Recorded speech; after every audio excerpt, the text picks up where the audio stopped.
Welcome, welcome students. We're going to look at the end of the Vietnam War here. Let's begin with our notes.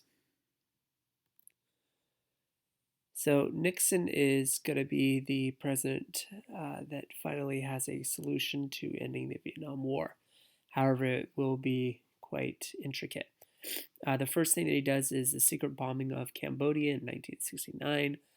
If you remember, the students at Kent State would learn about this bombing and start protesting, and there would be some conflict there at Kent State University.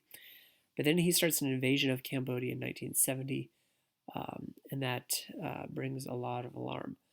Cambodia will go through a long time of communistic regime, dictatorship due to the unstabilization of the destabilization of the region because of Richard Nixon.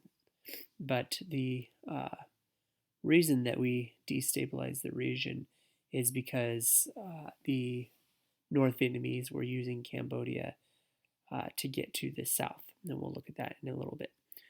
Nixon then visits China, and this is a pretty big deal because no other president had visited China before. China was in isolation because of communism. China believed that they could focus on their own economy and be separate from the world. And so he really allows China to start their interest in capitalism and to allow them to open up trade with the rest of the world. And this makes the USSR worried. This is part of his triangular diplomacy, where he tries to pit USSR, Russia versus China, and he would do that by dating China, so to speak.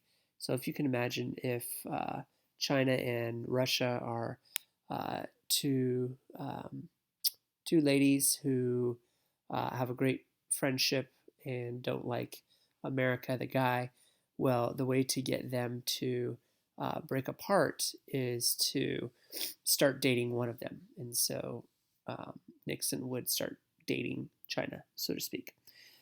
Nixon will also visit Moscow. As you can see at the bottom left picture, he's meeting there with Brezhnev. So he will start visiting Moscow as well, not just China. And his national security advisor,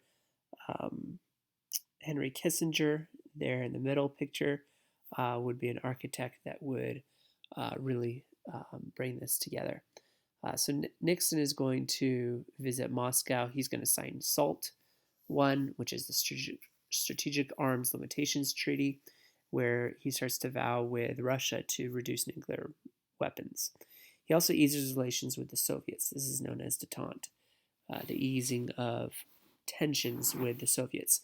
And so Nixon, though he is seen as a untrustworthy president and kind of a negative president in American history because of the Watergate scandal, he is also seen as a great foreign diplomat president.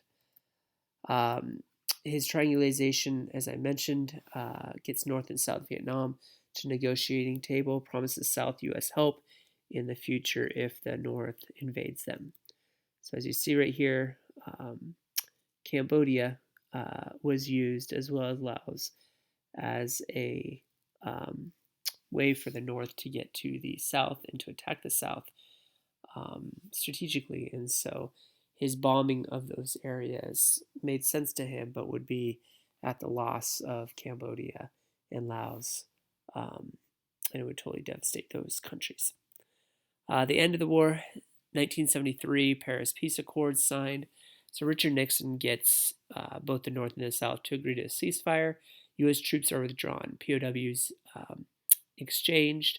Both the North and the South exchanged POWs. Northern troops could remain in South. South's non-communist government would remain in power. And so this was a big deal for Nixon, and he basically gets peace. Now remember that he promised the South help if the North would attack. However, because of the Watergate scandal and because Nixon would resign from the presidency, Ford would be the president. And so when the North launched an offensive against the South, there was no U.S. support. Ford, he decided to not go back to Vietnam, just a rescue mission only. And so Vietnam would be united under communism as a result. The picture here is a famous picture of those in South Vietnam trying to escape the communists that are on their way, um, and trying to leave the area and flee for their lives as the communists would start a slaughtering campaign of the South. The aftermath of the war, Vietnam, Laos, Cambodia all fell to communism. Due to domino theory, they all would fall. However, because they are smaller countries, it didn't make that big of a deal in the larger scheme of things. Worldwide impact was overestimated. Massive deaths of South Vietnamese, many refugees flee. Troops return home to a hostile environment in many cases. So, our troops, when they came home to America, our veterans were not treated very well due to what had happened in the Vietnam War. They were not seen as heroes, but they were um, mistreated, which is very unfortunate. Impact on the U.S. government, the War Powers Act would be established, which would reel back the president's war powers, basically making it illegal for the president to go to war with any country without the approval of Congress. The president can only do an action for 60 days, can only use troops for 60 days, whether it's special forces or others. But if it's over 60 days, Congress is needed for permission, which is part of the Constitution. This increased mistrust of U.S. government, a fear of another Vietnam. And so we've used the term Vietnam to refer to any engagement that we shouldn't be in, or any war that we shouldn't be in, where we have not won the hearts and the minds of the people, but we have used it as a political move.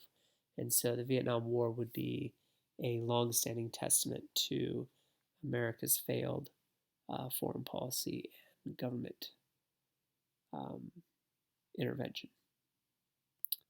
All right, thanks for taking these notes. Make sure to upload them to Google Classroom.